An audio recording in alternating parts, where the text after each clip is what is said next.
Salut à tous, c'est Lunaris. Aujourd'hui, le test de la Suzuki GSX 8R de 2024. Allez, c'est parti.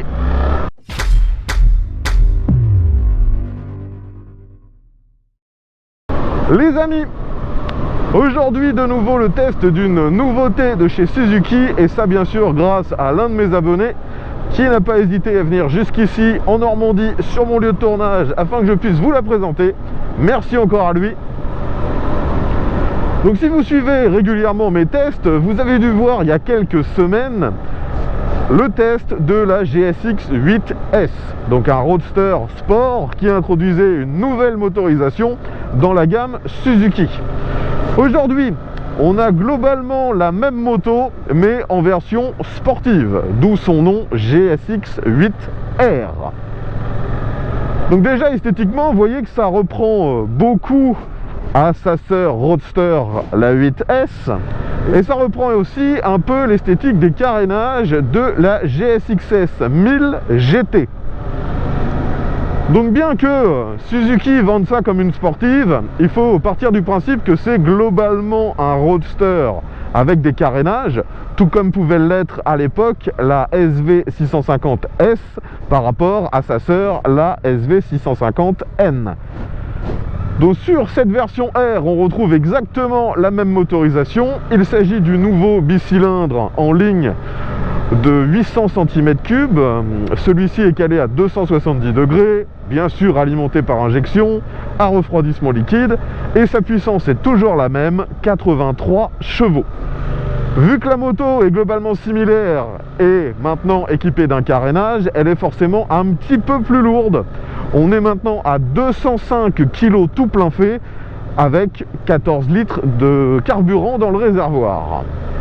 Le modèle que je vous présente aujourd'hui est quasi neuf. La moto a un peu plus de 2000 km et elle est aussi très proche de ce que vous pouvez voir en concession. Elle a très peu de modifications ou d'accessoires.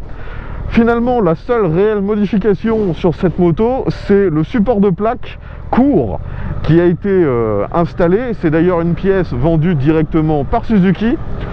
On a, j'oubliais, un petit port USB qui a été rajouté dans le carénage, mais pareil, c'est une pièce officielle de chez Suzuki. Pour tout le reste, la moto est d'origine.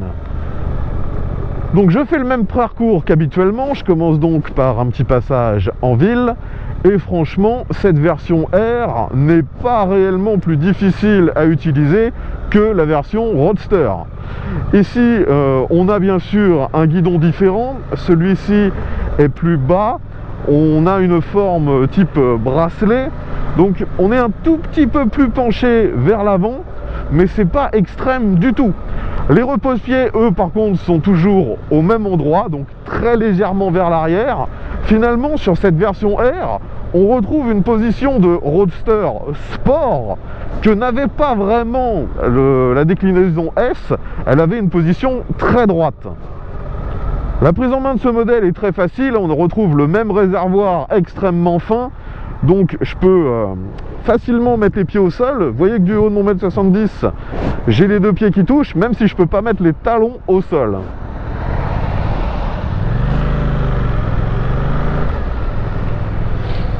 Premier rond-point et franchement ça se bascule extrêmement facilement, très similaire à la version Roadster. De toute façon, je vais le dire souvent, mais les deux motos sont techniquement très proches.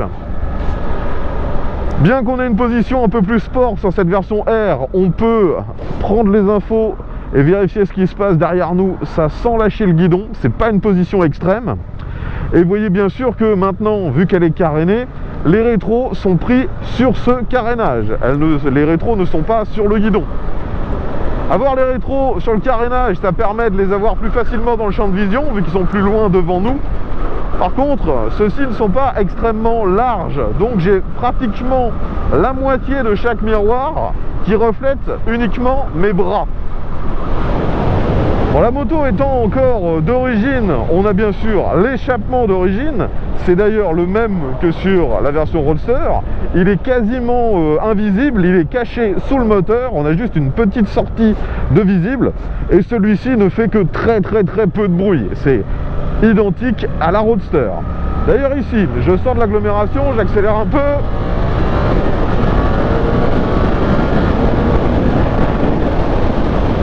Ça marche toujours aussi bien. Par contre, on n'entend toujours pas le moteur. Parce que bien que sur cette version R, on ait un carénage et une petite bulle, celle-ci est tellement basse que finalement, ça n'a quasiment aucune protection. Là, vous voyez que je tends le bras, ça arrive pile au milieu de mon torse. La bulle est vraiment beaucoup trop petite. Même en me penchant comme ça, j'ai quasiment aucune protection. C'est vraiment plus pour la décoration. Peut-être que sur circuit, quand on est vraiment à s'allonger totalement comme une limande, ça peut avoir un minimum d'intérêt. Sur route, n'espérez pas être protégé. Maintenant, me revoilà dans l'endroit où je prends à chaque fois ce virage H très basse vitesse. Ça se manœuvre très simplement. La moto, comme je vous l'ai dit, n'est pas beaucoup plus lourde. On retrouve également la même monte de pneus. C'est des roues en 17 pouces, 120 à l'avant et 180 à l'arrière, ce qui semble toujours un petit peu disproportionné par rapport à la puissance moteur. Donc les amis, on est ici, comme la dernière fois, afin de tester l'accélération de ce modèle. Vu que les caractéristiques sont quasi identiques, je me doute qu'on devrait avoir un résultat lui aussi quasi identique. Je rappelle donc qu'elle développe 83 chevaux pour 205 kg. On a toujours autant d'électronique, c'est la même chose d'une machine à l'autre. On a 3 modes d'injection sur cette moto et on a aussi 3 possibilités pour le traction control. Donc moi je vais faire comme la dernière fois, je vais commencer par faire une première accélération sur le mode B, qu'on peut considérer comme le mode normal, et ensuite je referai dans l'autre sens la même chose en mode A, qui est le mode le plus performant, qu'on peut considérer comme un mode sport. Le traction control je le laisse sur 2. Si jamais je sens que c'est intrusif, que ça me coupe dans mes performances, eh bien je passerai en mode 1, voire je le désactiverai totalement. Allez, c'est parti pour une première accélération, donc en mode B. Let's go!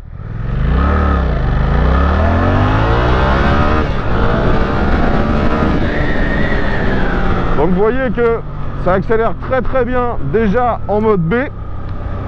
Le moteur monte vraiment bien dans les tours.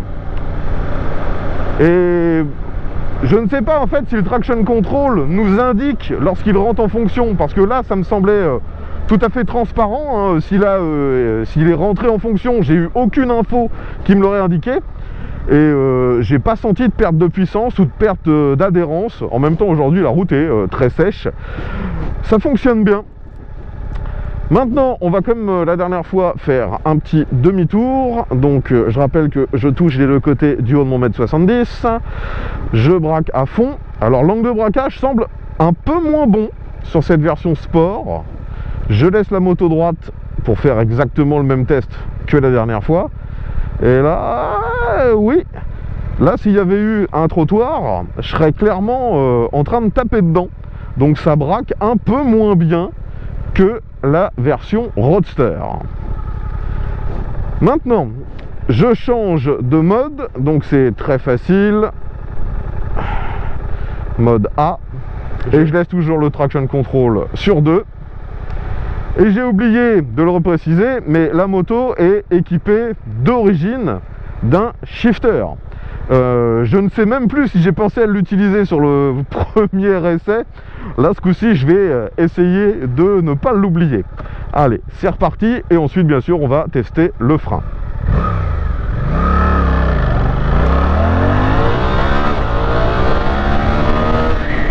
Et on freine. Frein arrière, ça freine pas mal. Frein avant, c'est exactement le même frein, le même ressenti, le même sentiment que j'ai eu sur la version Roadster. C'est-à-dire que le frein arrière freine plutôt pas mal, le frein avant freine lui aussi assez bien, mais on a une petite zone en fait où au début du freinage, ça freine pas super fort. J'aurais vraiment préféré que, comme sur beaucoup de machines modernes, peut-être un peu plus haut de gamme, on ait une attaque un peu plus franche, mais en tirant réellement fort sur le levier, on arrive à avoir un freinage tout à fait suffisant. C'est pas vraiment problématique. De nouveau, hein, je pense vraiment qu'ils ont choisi ce frein parce que c'est une moto qui est rassurante en fait. Elle n'est pas brutale dans aucun de ses aspects. Et bah, le freinage, lui aussi, est entre guillemets performant, mais sans être surprenant ou brutal. Je peux comprendre ce choix. Bon, je continue le test, je reste en mode A, traction control sur 2.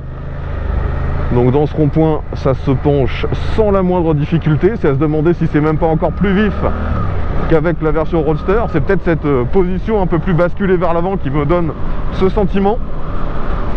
Par contre, je le reconfirme, hein, la protection n'est vraiment pas améliorée sur cette version R. Hein. On sent que c'est beaucoup plus un carénage esthétique, parce que même au niveau des jambes, dès qu'on dépasse les 70, j'ai beaucoup d'air sur les mollets, j'ai un peu d'air aussi sur les genoux. Franchement, très peu efficace cette entre guillemets protection.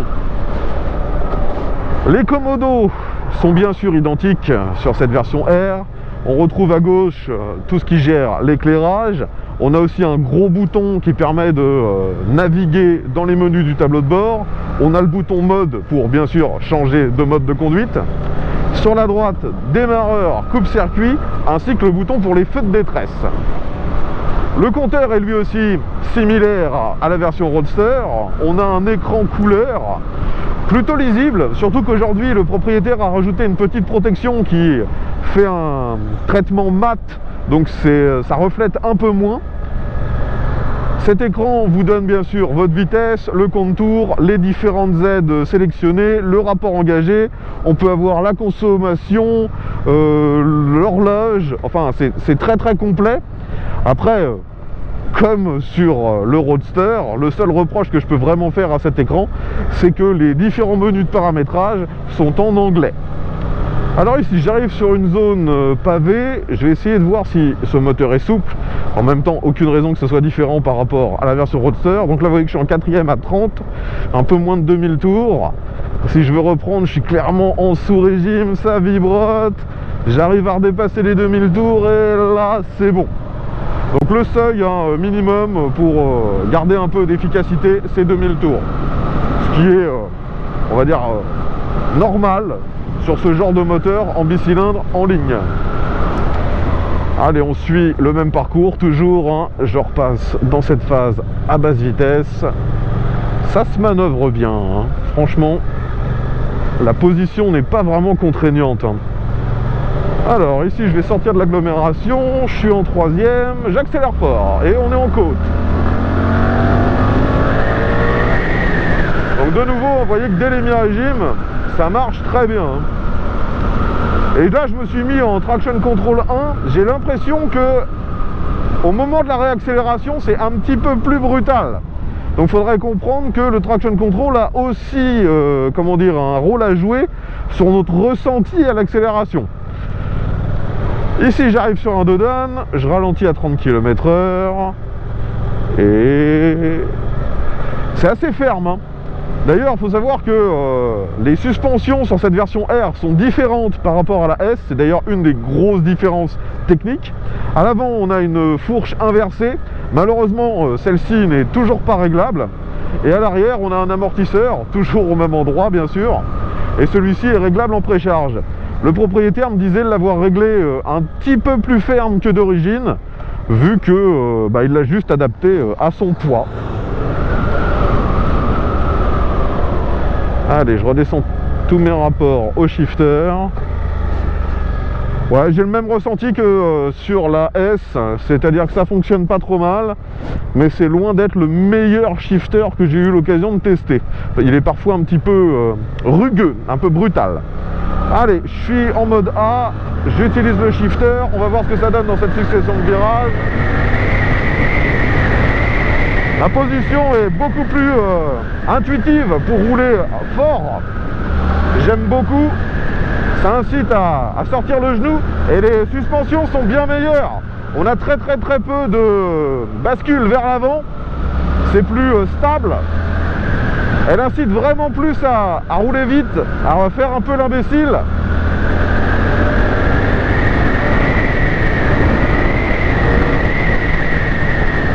Je la trouve plus amusante que la version Roadster. Mais de nouveau, ce qui est un peu frustrant, c'est l'échappement.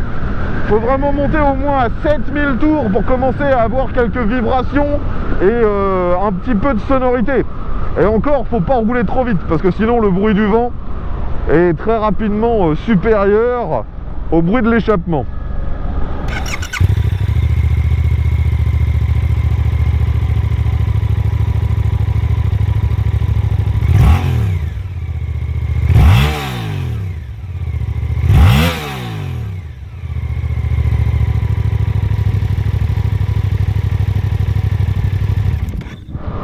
Allez, ici on réaccélère.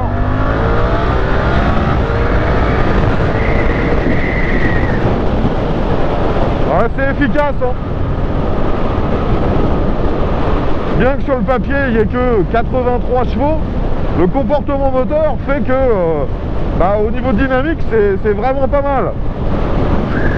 Après je le redis, hein, mais vous devez l'entendre, hein, le plus gros souci c'est la protection, il n'y en a aucune. C'est à se demander si c'est même pas pire que sur la version Roadster. Il y a un flux d'air vers mon visage dès que je dépasse les 70 qui est assez pénible, hein. Enfin, néanmoins, prise d'info impeccable, basculer d'un angle à l'autre, aucun problème. Le shifter marche bien quand on est dans les tours. Ouais, actuellement, pour le moment, j'ai tendance à préférer cette version R plutôt que la version Roadster. Elle me semble un peu plus dynamique, un peu plus agréable lorsqu'on fait un peu l'imbécile. On va maintenant s'engager sur l'autoroute. Ça va me permettre de confirmer si le carénage est efficace. Allez, il n'y a personne. Je me mets en 6. Donc s'engager ne pose aucun problème. Là, je vais faire un dépassement. J'accélère à fond. C'est efficace. Et de nouveau, c'est pas exubérant. Et la protection est quasi inexistante. Il faut vraiment se pencher à mort, se reculer sur la selle pour avoir un minimum d'efficacité. Et même comme ça, c'est pas dingue du tout. D'ailleurs, une petite différence également par rapport au Roadster, j'ai l'impression que j'ai un peu plus de chaleur qui remonte au niveau des jambes. C'est très certainement canalisé par le carénage. Bon, sortons de l'autoroute. De toute façon, vous l'aurez vu, le manque de protection fait que rouler longtemps sur ce type de voie n'est vraiment pas très agréable. Même si, de nouveau, le moteur en est parfaitement capable. Le moteur, lui, c'est pas un problème du tout. Donc au niveau de l'éclairage, vous voyez qu'à l'avant, on a un feu qui ressemble énormément, bien sûr, à celui qui équipe la version Roadster, avec les deux feux LED superposés. Le propriétaire me disait que de nuit, ça éclaire pas mal, mais que le phare éclaire de manière très focalisée. Donc malheureusement, dès qu'on se met à tourner, on a des zones non éclairées qui sont hyper importantes. Donc ça, c'est à prendre en compte. Il semblerait que de nuit, ce soit pas le top. Et petite particularité aussi de cette version R, vous voyez que d'origine, sans option, on a les clignotants LED. Alors que sur la version Roadster, c'est uniquement disponible en option. Ah, encore un rond-point, ça se bascule vraiment très bien, hein. On a envie de sortir la jambe, de faire un peu l'imbécile, et on réaccélère fort.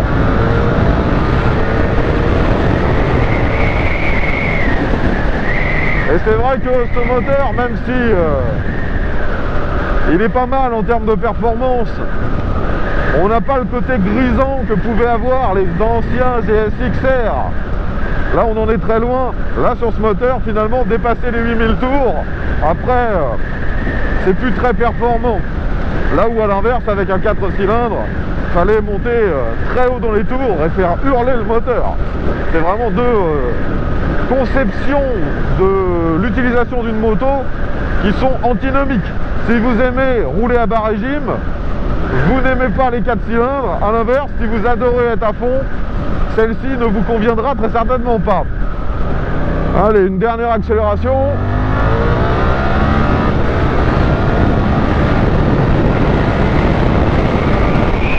Et on ralentit. Ouais, le freinage est finalement suffisant, hein. Mais je préfère vraiment la suspension de cette version R Et je pense que uniquement pour les suspensions, à choisir entre la S et la R, je prendrais la R. Maintenant, parlons des aspects pratiques.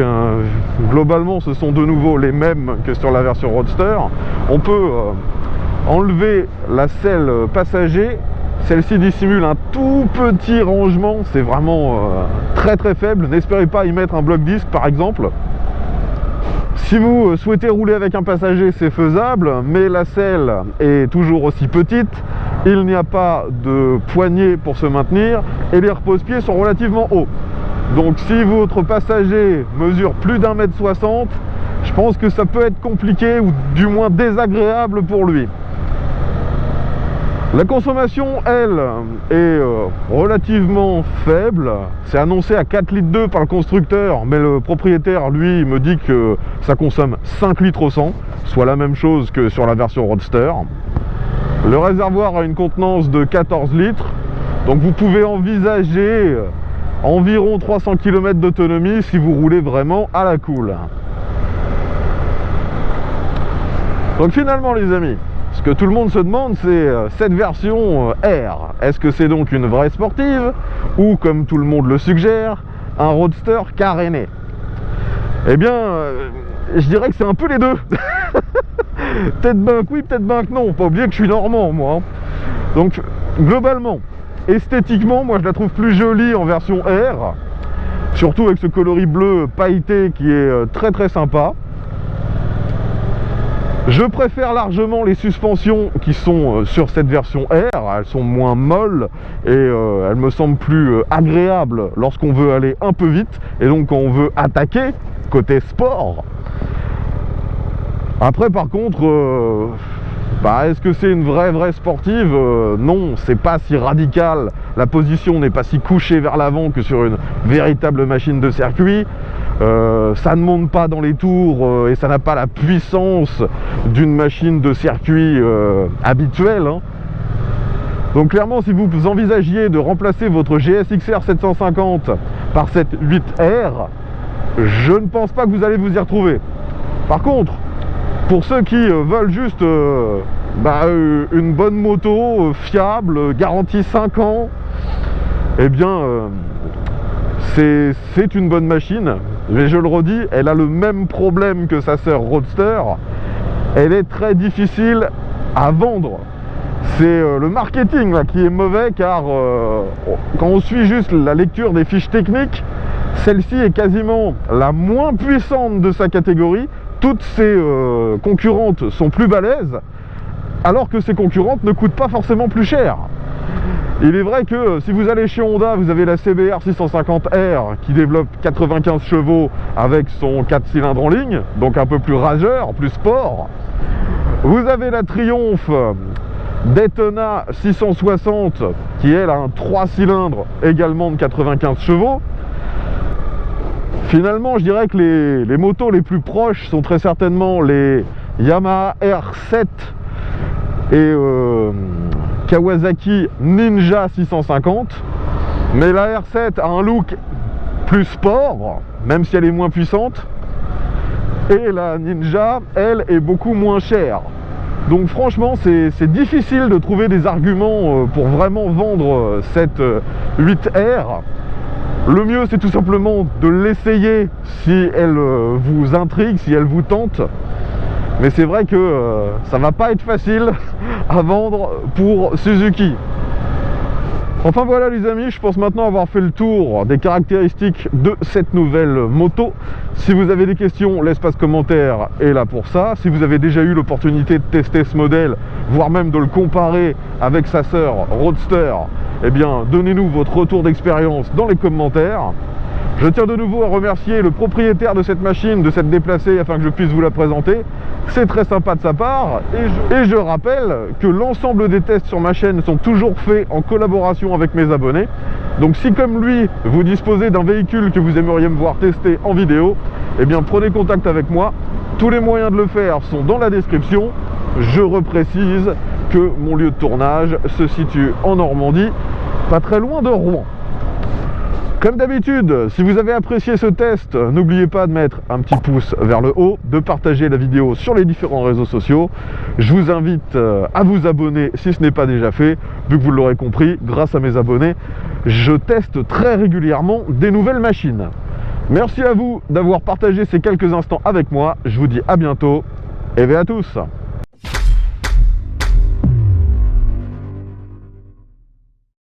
Je pense clairement que pour le même prix, je serais plus tenté à acheter une Kawasaki ZX4 RR, même si, il faut être honnête, la 400 est moins performante que cette 8R.